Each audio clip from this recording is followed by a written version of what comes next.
इसमें आपका फिर से स्वागत है। इंडियन एक्सप्रेस के इस डिस्कशन में हम उपयोगी जो महत्वपूर्ण न्यूज़ और आर्टिकल हैं उनका विश्लेषण करेंगे। देखिए, जो हम ये करंट अफेयर्स का डिस्कशन करते हैं ये एग्ज़ाम की दृष्टि से काफ़ी महत्वपूर्ण है।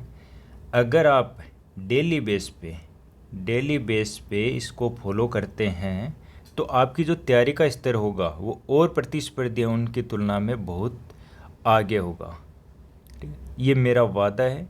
साथ ही जब तक आप कंप्लीट वीडियो नहीं देखेंगे आपको इस डिस्कशन की जो गुणवत्ता और उपयोगिता है वो समझ में नहीं आएगी।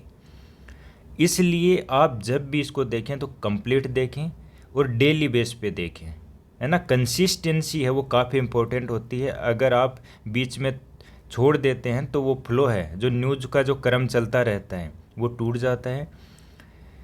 और साथ ही इसमें जो हम इंडियन एक्सप्रेस की जो न्यूज़ हैं उनका डिस्कशन करते हैं उसमें कंप्लीट कवर रहता है ना। इसके बाद आपको फिर से न्यूज़पेपर पढ़ने की आवश्यकता नहीं होती है। तो शुरुआत करते हैं। आज हमारे जो प्री मेंटोरशिप है उसकी डे है 16। टारगेट है 31 जुलाई के लिए। GS4 यानी एथिक्स में आपको पढ़ना है लोक प्रशासन में सार्वजनिक सिविल सेवा मूल्य और नैतिकता, इनकी स्थिति क्या है और समस्याएं क्या हैं। GS पेपर 2 का जो सिलेबस है उसमें आज पढ़ेंगे साइलेंट फीचर किसके, जो RPA एक्ट है उसके। 15 MCQ सोल्व करने हैं और 2 मेंस के क्वेश्चन आंसर राइटिंग करनी है आपको। आज की जो हमारी पहली न्यूज़ है डिजिटल व्यक्तिगत डेटा संरक्षण अधिनियम, digital personal data protection act. तो देखिए, सरकार के द्वारा जो डिजिटल व्यक्तिगत डेटा संरक्षण अधिनियम पारित किया गया है उसको लेके जो नागरिक अधिकार संगठन है और जो पत्रकार हैं, है ना, उन्होंने गंभीर चिंता व्यक्त की है। देखिए, ये जो एक्ट लाया गया था वो मेनली लाया गया था डिजिटल जो डेटा है उसकी सुरक्षा के लिए। हालांकि इसके कारण जो डेटा सुरक्षा का जो उद्देश्य था उसके कारण जो RTI है, सूचना का अधिकार अधिनियम है, और जो प्रेस की स्वतंत्रता है उसको ये माना जा रहा है कि वो अब खतरे में है। कारण क्या है कि जो डिजिटल व्यक्तिगत डेटा संरक्षण अधिनियम है उसमें कुछ ऐसे प्रावधान हैं जिसके कारण अगर किसी की व्यक्तिगत जो सूचनाएं हैं अगर उनको जाहिर किया जाता है ना, सार्वजनिक डोमेन में लाया जाता है, तो क्या है कि उस पे केस चलाया जा सकता है जिस व्यक्ति ने ऐसा किया है। तो इसके कारण क्या होता है कि जो सूचना का अधिकार और प्रेस की स्वतंत्रता है वो खतरे में पड़ती है। तो बात करते हैं कि RTI अधिनियम पर इसका क्या प्रभाव है। देखिए, ये एक्ट है, ये RTI जो अधिनियम उसको कमज़ोर करता है। इसकी धारा है 44 क्लोज 3। उसके तहत कहा गया है कि किसी भी जानकारी को सिर्फ व्यक्तिगत घोषित करके सूचना देने से इनकार किया जा सकता है। मान लीजिए आपकी कोई सूचना है, ठीक है, और उसको अगर आपने घोषित कर दिया कि ये तो मेरी पर्सनल सूचना है, तो अगर आपने किसी सूचना को व्यक्तिगत सूचना घोषित कर दिया तो फिर आप उसको RTI के तहत देने से मना कर सकते हैं। तो यह है डिजिटल व्यक्तिगत डेटा संरक्षण अधिनियम की धारा 44(3) में। तो इससे क्या होता है कि जो जनहित में जो महत्वपूर्ण जानकारी हैं वो आम जनता तक नहीं पहुंच पाती हैं। तो अधिनियम के अंतर्गत व्यक्तिगत पहचान योग्य जानकारी, है ना, ऐसी जानकारी जो स्वयं की पहचान से जुड़ी हुई हैं उनके लिए कहा गया है कि बिना सहमति के, आपकी सहमति के उन्हें साझा नहीं किया जा सकता। तो इसका परिणाम क्या होता है, जैसे कुछ सरकारी अधिकारी होते हैं जिन पर भ्रष्टाचार के आरोप लगते हैं, तो वो क्या है कि व्यक्तिगत पहचान योग्य जानकारी के आधार पे कि ये तो हमारी पर्सनल इन्फॉर्मेशन है, इसके आधार पे क्या है उनकी जानकारी का खुलासा नहीं किया जाता है, तो जिससे भ्रष्टाचार को बढ़ावा मिलता है। दूसरा, इससे जो पत्रकार हैं वो ऐसी सूचनाओं को प्रसारित करते हैं, विसल ब्लोअर हैं जो इनको सामने लाते हैं, उन पर नकारात्मक प्रभाव पड़ता है। हो सकता है कि इस एक्ट की इस धारा के कारण उन पर आपराधिक कार्रवाई भी हो जाए। तो इसके परिणाम स्वरूप जो जवाबदेही और पारदर्शिता है उसके बढ़ावा देने के लिए जो भी प्रयास किए जाते हैं, विशेषकर पत्रकारिता और विसल ब्लोअर के माध्यम से, वो हतोत्साहित होते हैं। तो देखिए, इसमें बहुत सारी तकनीकी परिभाषाएं भी हैं जिसके कारण बहुत सारी समस्याएं होती हैं। जो अधिनियम है उसमें डेटा प्रिंसिपल, डेटा फिड्यूशियरी और डेटा प्रोसेसिंग ऐसे कुछ तकनीकी शब्दावली हैं जिनकी जो डेफिनेशन है काफ़ी ब्रॉड है ना। जिसके कारण क्या होता है कि ये बहुत सारी समस्याएं होती हैं। तो पहले जानते हैं कि ये होते क्या हैं। देखिए, डेटा प्रिंसिपल क्या होता है। मान लीजिए आपका डेटा, आपने फ़ोन यूज़ किया है ना, आपके फ़ोन में जो भी डेटा है वो क्या होता है, डेटा प्रिंसिपल। यानी आप खुद क्या हैं, डेटा प्रिंसिपल, आपका वो डेटा है। फिर बात करते हैं डेटा फिड्यूशियरी। तो जिसके पास डेटा जाता है, मान लीजिए जो आपने गूगल पे सर्च किया और गूगल पे जो भी इन्फॉर्मेशन होगी, जो गूगल कंपनी होगी उसके पास जाएगा, तो वो कंपनी क्या कहलाएगी, डेटा फिड्यूशियरी। और फिर ये जो डेटा फिड्यूशियरी है वही क्या करेगा, डेटा को प्रोसेसिंग करेगा। तो डेटा प्रोसेसिंग के अंतर्गत क्या होता है कि जो भी व्यक्तिगत डेटा है उसका संग्रहण करना, भंडारण, संगठन, संरचना, उपयोग, ट्रांसफ़र और अंततः या तो हटा दिया जाता है या फिर नष्ट कर दिया जाता है। तो इन के लिए, तीनों के लिए काफ़ी विस्तृत प्रावधान किए गए हैं, जिसके कारण बहुत सारी समस्याएं हो रही हैं। तो इन परिभाषाओं के चलते किसी भी प्रकार की जो व्यक्तिगत जानकारी है उसको मांगना या साझा करना अब अपराध की श्रेणी में आ गया है। तो आप इनसे जुड़े हुए कौन से विषय प्री के लिए पढ़ सकते हैं, तो सूचना का अधिकार अधिनियम 2005 मेंस के लिए भी काफ़ी इम्पोर्टेंट है। राइट टू प्राइवेसी, प्रेस की स्वतंत्रता, डिजिटल इंडिया और डेटा संरक्षण नीति। अब देखिए, इसी संदर्भ में जो निजता का अधिकार आया था, राइट टू प्राइवेसी, जो किस मामले में घोषित किया गया था, के.एस. पुट्टास्वामी मामला। तो के.एस. पुट्टास्वामी मामला है, उसमें राइट टू प्राइवेसी का अधिकार दिया गया था। तो बात करते हैं निजता बनाम पारदर्शिता। देखिए, आरटीआई ही वो पारदर्शिता लाता है, जबकि निजता का अधिकार है वो सूचनाओं को छुपाने की बात करता है। तो ये दोनों ही क्या है, यानी आरटीआई सूचना का अधिकार और निजता का अधिकार क्या है, मौलिक अधिकार हैं और एक दूसरे के साथ संतुलन में काम करते हैं। सुप्रीम कोर्ट ने के.एस. पुट्टास्वामी मामला था 2017 का, उसमें 9 न्यायाधीशों की एक संवैधानिक पीठ बनी थी। उसमें जो राइट टू प्राइवेसी है उसको अनुच्छेद 21 के तहत मौलिक अधिकार घोषित किया गया था। ये निर्णय जो डिजिटल युग है ना, वर्तमान में जो डिजिटल युग चल रहा है उसके कारण जो नागरिकों का डेटा है वो काफ़ी मौजूद है। तो उस डेटा की सुरक्षा के लिए, यानी व्यक्तिगत डेटा उसकी सुरक्षा के लिए इसको मान्यता दी गई। बात करते हैं इसका इम्पोर्टेंस क्या है।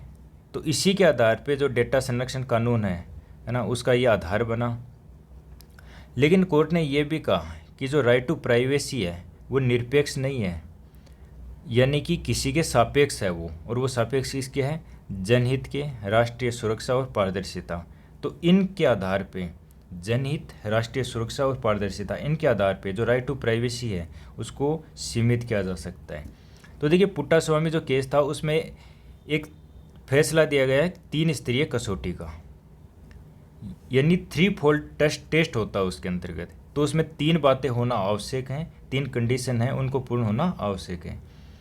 तो अगर कोई सरकार है या कोई और एजेंसी है, अगर वो व्यक्ति के जो निजता का उल्लंघन करना चाहती है, मान लीजिए आपका निजी डेटा है और उसको सार्वजनिक डोमेन में लाना चाहती है, तो उसके लिए 3 मानदंड हैं वो पूरे होने चाहिए। पहला है लीगलिटी, यानी वैधता, कि कानून ऐसा प्रावधान करता है कि उसकी जो इन्फॉर्मेशन है वो सार्वजनिक हित में लाई जा सकती है। दूसरा है न्यायोचित उद्देश्य, ऐसे नहीं कि किसी भी उद्देश्य के लिए, जो भी उद्देश्य है उस डेटा के लिए तो वो न्यायोचित होना चाहिए। तो उद्देश्य क्या है कि सार्वजनिक हित होना चाहिए उसमें। फिर है अनुपातिकता, है ना, तो जो भी उपाय हैं वो अत्यधिक न होकर, यानी अत्यधिक कठोर न होकर किसी उद्देश्य के अनुकूल होने चाहिए। तो ये 3 आधार हैं जिनके आधार पर टेस्ट किया जाता है। तो बात करते हैं जो पर्सनल डेटा प्रोटेक्शन एक्ट है और आरटीआई है, उनके मध्य टकराव के बिंदु। देखिए, डीपीडीपी एक्ट है, उसमें उद्देश्य क्या है, निजता की रक्षा करना। लेकिन आरटीआई क्या कहता है, पारदर्शिता और जवाबदेही। इसमें व्यक्तिगत जानकारी की बात करते हैं, तो जो एक्ट है उसमें बिना सहमति के साझा नहीं किया जा सकता है। लेकिन आरटीआई क्या कहता है कि जनहित में कुछ जो व्यक्तिगत जानकारी हैं वो मांगी जा सकती हैं। यहाँ पे अपवाद हैं, जो डीपीडीपी एक्ट है उसमें जो अपवाद हैं वो बहुत ही सीमित हैं, लेकिन आरटीआई एक्ट में जनहित में बहुत सारे अपवाद संभव है। ताज़ा विवाद की देखें तो धारा 44(3), इसके तहत कहा गया है कि कोई भी जानकारी है वो व्यक्तिगत घोषित करके छिपाई जा सकती है। वहीं आरटीआई एक्ट है उसकी धारा 8 क्लोज 1 क्लोज जे, उसके तहत जानकारी दी जा सकती है यदि जनहित महत्वपूर्ण है, सर्वोच्च है। तो यहाँ पे क्वेश्चन बनता है जिनको आप सोल्व कर सकते हैं कि जो डीपीडीपी एक्ट है उसके तहत निश्चितता की रक्षा के लिए एक आवश्यक कदम है, लेकिन इसे लागू करने में पारदर्शिता और जवाबदेही के जो मौलिक सिद्धांत हैं उनसे समझौता नहीं होना चाहिए। आरटीआई अधिनियम के मौलिक उद्देश्य को बनाए रखते हुए डीपीडीपी जो एक्ट है उसमें उपयुक्त अपवाद और संतुलन तंत्र होना आवश्यक है। इसका आपको आलोचनात्मक मूल्यांकन करना है। अब अगली न्यूज़ पे चलते हैं। तो भारत की जो आर्थिक नीति है उसकी बदलती रूपरेखा और विकास की दिशा। तो देखिए भारत में आर्थिक नीतियाँ किस प्रकार से बदली हैं स्वतंत्रता से लेकर वर्तमान तक, ये इस आर्टिकल में दिखाया गया है। तो ये चर्चा में क्यों है, इसकी पृष्ठभूमि की बात करें तो हाल ही के जो वैश्विक घटनाक्रम है और भारत की उस पर प्रतिक्रिया की। तो देखिए हाल ही में घटनाक्रम क्या देखते हैं कि चीन है उसने रेयर अर्थ एलिमेंट थे, उर्वरक थे, उनके निर्यात पे प्रतिबंध लगा दिया है। जो फॉक्सकॉन थी एक है ना कंपनी, उसमें जो चीन के इंजीनियर थे और जो तकनीशियन थे उनको वापस बुला लिया गया।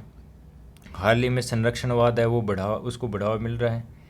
तो इसके कारण जो आपूर्ति श्रृंखला है भारत के लिए काफ़ी चुनौतीपूर्ण हो गई है। तो तत्काल नीति की प्रतिक्रिया आवश्यक है कि आपूर्ति श्रृंखला में जो व्यवधान है उनको कम किया जाए। तो सबसे पहले बात करते हैं ऐतिहासिक संदर्भ में।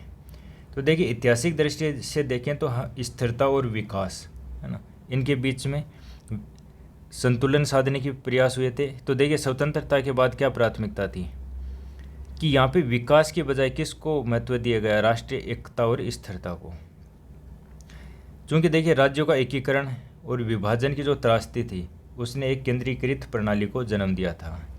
इसके अलावा अगर आर्थिक नीति में भी देखें तो योजना आयोग जो मॉडल था उसके द्वारा भी केंद्र को मजबूत किया गया। 1980 के दशक में हालांकि जो व्यापार अनुकूल नीतियां हैं वो लाई गई थी, परंतु उनका उद्देश्य क्या था, आर्थिक दक्षता हासिल नहीं करना था, बल्कि जो व्यापारिक समूह हैं उनके माध्यम से राजनीतिक समर्थन प्राप्त करना था।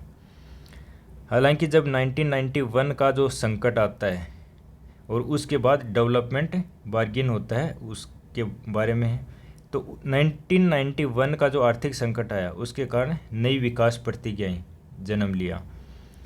तो नई विकास प्रतिज्ञा है वो क्या है कि एक ऐसी प्रतिज्ञा जिसमें जो राजनीतिक और आर्थिक अभिजात वर्ग है वो ये तय करता है कि जो नीति और व्यवस्था है वो विकास की दिशा में ढाली जा सके। यानी कि यहाँ का उद्देश्य क्या है कि जो भी नीति बनाए, जो भी व्यवस्था हो वो विकास को बढ़ावा दे। फिर आता है नवाचारों का दौर। तो इसमें नव उदारवादी सुधार हुए, निवेश, निर्यात, विदेशी पूंजी प्रवाह में वृद्धि देखेगी, गरीबी में गिरावट देखेगी, नव मध्य वर्ग का उदय हुआ। साथ ही राजनीतिक समर्थन भी हुआ, जैसे जो बहुदलीय सहमति थी उसके कारण ये संभव हुआ। फिर एनडीए सरकार में ये आगे यूपीए सरकार में और कल्याणकारी योजनाएं जोड़ेगी। हालांकि 2014 के बाद जो शुरुआत उच्च विकास के साथ हुई थी वो अब लोक लुभावनावाद में बदल चुकी है। आपको पता है कि 2014 में सत्ता में परिवर्तन होता है जिसमें गुड गवर्नेंस और तीव्र विकास का वादा किया गया था। पहली बार ऐसा हुआ था कि किसी पार्टी को स्पष्ट बहुमत मिला जिससे नीति निर्माण में स्थायित्व की उम्मीद जगी। हालांकि प्रारंभिक वर्ष थे वो काफ़ी महत्वपूर्ण थे। उसमें जीएसटी को लाया गया, मुद्रास्फीति लक्ष्यीकरण, एफडीआई सुधार, ऐसे बहुत सारे कदम उठाए गए। लेकिन बाद में क्या हुआ, महामारी आ गई, इसके कारण असमानता बढ़ी। तो इसके कारण जो विकास की जो प्रतिज्ञा थी वो काफ़ी कमज़ोर हो गई। अब नकद हस्तांतरण, कर रियायतें देना, लोक लुभावन योजनाएं है ना, इनको काफ़ी बढ़ावा मिला है। अब उद्यमिता और उत्पादकता आधारित दृष्टिकोण के बजाय क्या महत्वपूर्ण हो गया है, राजनीतिक तत्कालिकता। यानी राजनीति के जो तत्कालिक उद्देश्य हैं वो ज़्यादा हावी हो चुके हैं। बात करते हैं हाल ही की चुनौतियाँ, चाहे वो वैश्विक हो या फिर घरेलू। देखिए वैश्विक व्यापार है उसका ह्रास हो रहा है ना। तो जो हाइपर ग्लोबलाइजेशन की प्रक्रिया चल रही थी, तो ट्रंप युग और जो भू राजनीतिक तनाव है, जो बहुत सारे युद्ध चल रहे हैं, उसके कारण क्या है जो वैश्विक व्यापार है वो बाधित हुआ है। इसके अलावा एआई आने से भी बहुत सारी समस्याएं हुई हैं। जो आईटी सेक्टर जिसने मध्य वर्ग को जन्म दिया है ना, उसको काफ़ी ऊपर लाया, तो एआई के कारण उनकी नौकरियां अब खतरे में पड़ गई हैं। जो प्रोडक्शन लिंक्ड इनिशिएटिव था, चैंपियन फर्म रणनीति थी है ना, वो भी अप्रभावी रही है। है ना। तो इन योजनाओं की जो संभावनाएं थी वो सीमित हैं और ये समावेशी विकास नहीं दे पाई हैं। तो सरकार आज 2047 का जो लक्ष्य है और उसकी व्यवहार्यता की बात करते हैं। तो देखिए, भारत का लक्ष्य क्या है कि हम 2047 तक विकसित राष्ट्र बन जाएंगे, लेकिन इसमें चुनौती क्या है। देखिए, बहुत ही कम ऐसे देश हुए हैं जिन्होंने उच्च आय श्रेणी में पहुंच पाए हैं। अगर भारत मौजूदा दर जो कि लगभग 5.7% प्रतिवर्ष डॉलर में प्रति व्यक्ति आय वृद्धि है, अगर इस दर से भी आगे बढ़े तो हो सकता है कि 2047 तक प्रति व्यक्ति आय है वो $10,000 से भी कम ही रहे। तो कठिनाई क्या है। देखिए, जो भी डेवलपमेंट होता है वो स्वाभाविक नहीं होता है, ऐसे नहीं कि अपने आप हो जाता है। उसके लिए एक प्रॉपर नीति की आवश्यकता होती है, इन्वेस्टमेंट की आवश्यकता होती है, और जो अभिजात वर्ग है उसकी प्रतिबद्धता होना आवश्यक होता है। तो आगे की राह क्या हो सकती है कि अगर भारत को विकसित राष्ट्र बनना है तो नई विकास प्रतिज्ञाओं की उसे आवश्यकता है। तो उसमें क्या करना होगा, जो राजनीतिक और आर्थिक अभिजात वर्ग है वो मिलकर उनको विकास को प्राथमिकता देनी होगी, लोक लुभावनवाद छोड़ना होगा। स्थायित्व, निवेश, नवाचार, शिक्षा और रोजगार के संदर्भ में दीर्घकालिक रणनीति को अपनाना होगा। लोक लुभावन जो राजनीति है उससे हटाकर जो संस्थागत सुधार है उस पर हमें फोकस करना होगा। बात करते हैं रूस के जो फार ईस्ट है वहाँ पे शक्तिशाली भूकंप और सुनामी की वैश्विक प्रतिक्रिया। देखिए, कल ही रूस में भूकंप आया है 8.8 तीव्रता का। कहाँ पे, रूस का जो कामचाटका प्रायद्वीप है वहाँ पे। तो ये विश्व के जो सबसे शक्तिशाली भूकंप हैं उनमें से एक है। बात करते हैं प्रभावित क्षेत्र कौन कौन से हैं। तो रूस है, जापान, यूएसए जो हवाई और पश्चिमी तट है, इसके अलावा चिली, कोलंबिया, यहाँ पर भी सुनामी लहरें पहुँची हैं। साथ ही न्यूजीलैंड में भी यहाँ पे लहरें महसूस की गई। हालांकि जो जनहानि है वो बहुत ही सीमित या फिर नहीं हुई है। कारण क्या है कि जो एरिया है वो बहुत ही कम जनसंख्या घनत्व वाला है। तो एक बार मैप में चलते हैं। देखिए, ये आपका मैप है, ये आपका कमचटका पेनिनसुला है। तो यहाँ पे आया है ये भूकंप, ये इसका एपिसेंटर है। तो देखिए यहाँ पे क्या है, देखिए ये जो आपको दिख रहा है ये एरिया, ठीक है। यहाँ पे क्या है, जो प्रशांत प्लेट है, तो प्रशांत क्या प्लेट है, ये कि महासागरीय प्लेट है। कौन सी प्लेट है, महासागरीय।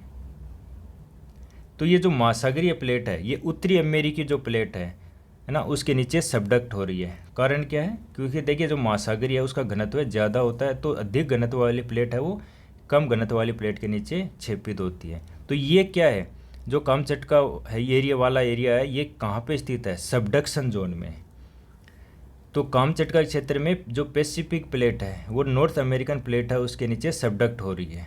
तो इसके कारण अत्यधिक तनाव उत्पन्न होता है और जिसके कारण भूकंप के रूप में ऊर्जा मुक्त होती है। तो ये जो एरिया है जो कामचटका से लेकर जापान तक, ये आपका जापान वाला नीचे एरिया है।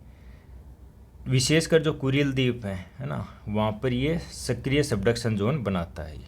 तो ये आपको याद रखना है। तो वैज्ञानिक विश्लेषण करें इसका।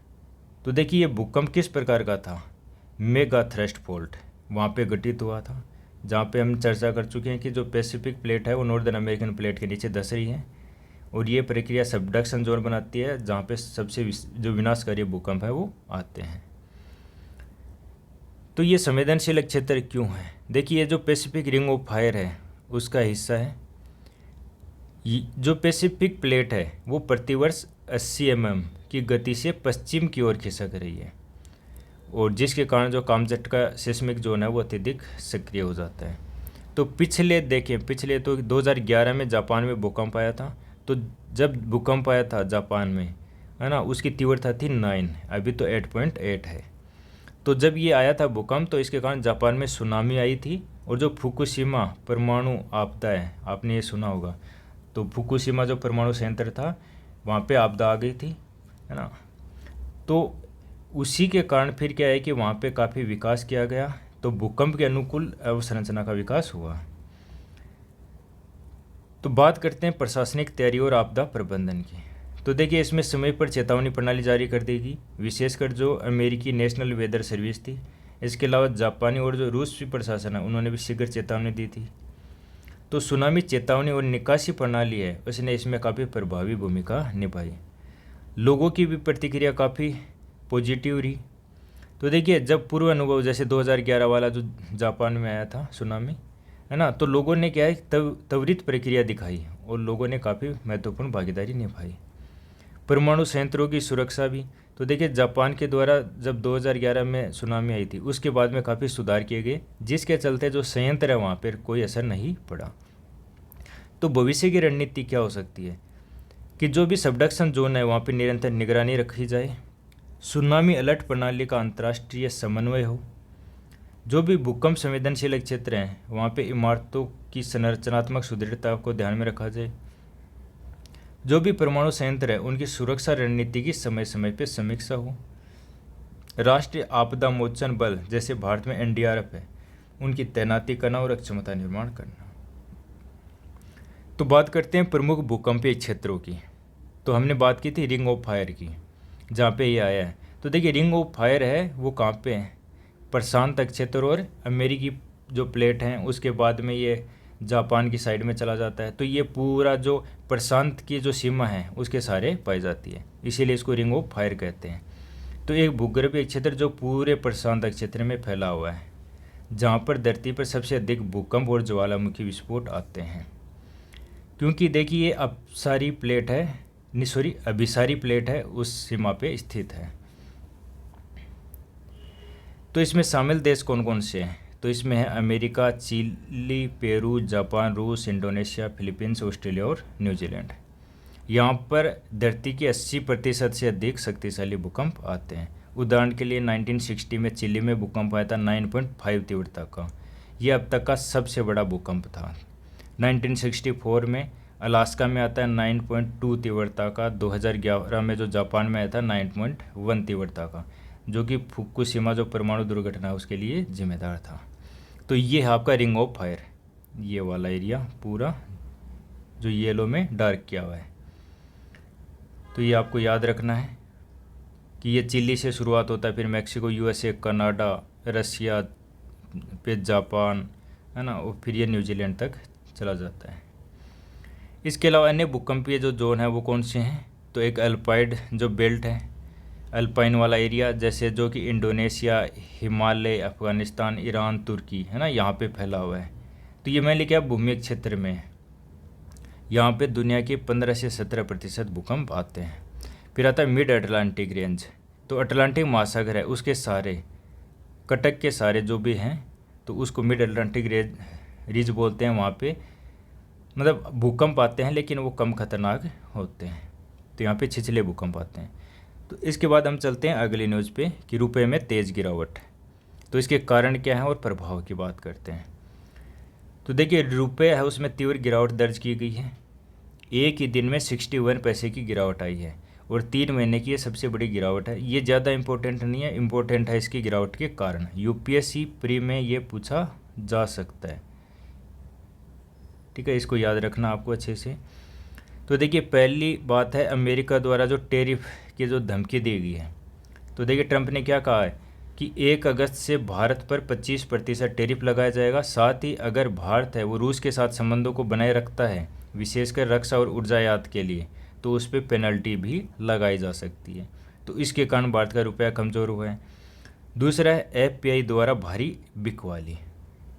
तो देखिए जब बिकवाली होती है ना, आउटफ्लो होता है, तो आउटफ्लो होता है तो जो पैसा बाहर जाएगा वो किस में जाएगा, डॉलर में। तो डॉलर की डिमांड है, मांग है, वो बढ़ जाती है। तो जब किसी चीज़ की डिमांड बढ़ती है तो उससे जुड़ी हुई दूसरी चीज़ है ना, उसकी सप्लाई बढ़ जाती है। क्या हो जाती है, बढ़ जाती है। और तो जब किसी चीज़ की डिमांड बढ़ती है ना, तो वो मजबूत होती है और जिसकी सप्लाई बढ़ती है ना, उसकी वैल्यू गिरना शुरू हो जाती है। तो इसके कारण जब डिमांड बढ़ती है डॉलर की तो वो मजबूत हो गया और सप्लाई किसकी बढ़ी, रुपए की बढ़ी, है ना। तो इससे क्या है, उसमें तीव्र गिरावट दर्ज की गई। तो जब भी FPI द्वारा भारी बिकवाली की जाती है ना, तो डॉलर की मांग बढ़ती है और रुपए की बिक्री से उसमें तेज़ गिरावट देखी जा सकती है। इसके अलावा माह के अंत में डॉलर की मांग में वृद्धि हुई है। तो ये भी सेम है, किन के द्वारा? तेल कंपनियों के द्वारा, आयातकों द्वारा और अन्य संस्थानों द्वारा। तो जब डॉलर की खरीदारी की जाती है तो वो मजबूत हो जाता है, तो इसके कारण रुपया है वो कमज़ोर होता है। इसके बाद बात करते हैं आरबीआई की हस्तक्षेप की अनुपस्थिति। देखिए आरबीआई है वो लगातार जो विनिमय दर है ना, उसको प्रभावित करता रहता है, लेकिन वर्तमान में देखा गया है कि जो आरबीआई है वो मुद्रा बाजार में हस्तक्षेप नहीं कर रहा है। तो आरबीआई का रुख क्या है? केवल अत्यधिक अस्थिरता को ही नियंत्रित करना, किसी स्तर को लक्षित नहीं करना कि एक स्तर पे हमें बनाए रखना, ऐसा नहीं। वो केवल जब अत्यधिक अस्थिरता होगी तभी आरबीआई उसमें हस्तक्षेप करेगी। फिर बात करते हैं तेल की कीमतों में वृद्धि और डॉलर इंडेक्स मजबूत होना। तो देखिए कच्चे तेल की कीमतें बढ़ रही हैं, डॉलर है वो मजबूत हो रहा है, तो इसके कारण जो रुपया है उस पर दबाव बढ़ रहा है। इसके अलावा यूएस की जो फेडरल रिजर्व की जो नीतियां हैं, फेड नीति है, उसकी भी अनिश्चितता बनी हुई है। तो इसके कारण क्या है कि जो निवेशक है वो इंतज़ार कर रहे हैं किसका? नीति घोषणा का। तो इसके कारण भी जो डॉलर के बदले रुपया है वो काफ़ी कमज़ोर हो रहा है। तो देखिए इसके परिणाम क्या हो सकते हैं? तो पहला महंगाई। देखिए जब रुपया है वो क्या होता है? उसकी वैल्यू गिरती है, वैल्यू गिरती है। तो जब भी वैल्यू गिरती है तो निर्यात होता है आपका सस्ता, निर्यात होता है सस्ता। तो इससे क्या है कि निर्यात को बढ़ावा मिलता है, लेकिन आयात है वो महंगा हो जाता है। क्या हो जाता है? महंगा। देखिए भारत है वो कुछ जो आवश्यक वस्तुएं हैं, विशेषकर जो मशीनरी है, उसका आयात करता ही करता है। तो अब हमें आयात के लिए ज़्यादा पैसे चुकाने होंगे, तो इसके कारण क्या है कि जो आयातित वस्तुएं हैं वो महंगी हो जाती हैं। जैसे हम तेल के लिए, इलेक्ट्रॉनिक्स के लिए विदेश पे निर्भर हैं, है ना, तो इसको बोलते हैं आयातित मुद्रास्फीति। तो अगर रुपया कमज़ोर होता है तो आयातित मुद्रास्फीति पैदा होती है। हालांकि निर्यात पे सकारात्मक प्रभाव भी पड़ता है। तो विनिर्माण और निर्यात वाले हैं उनके लिए थोड़ी राहत मिलती है। विदेशी निवेश की बात करें तो देखिए जब रुपया कमज़ोर होता है तो अस्थिरता का ये संकेतक होता है, इसलिए जो विदेशी निवेशक हैं वो पैसा इन्वेस्ट करना कम कर देते हैं। बात करते हैं ब्याज दर नीति की। तो देखिए इसके कारण आरबीआई पे दबाव पड़ता है कि वह मुद्रा स्थिरता को बनाए रखने का प्रयास करे। तो आज का हमारा डिस्कशन यहीं पे ख़त्म होता है। Thank you.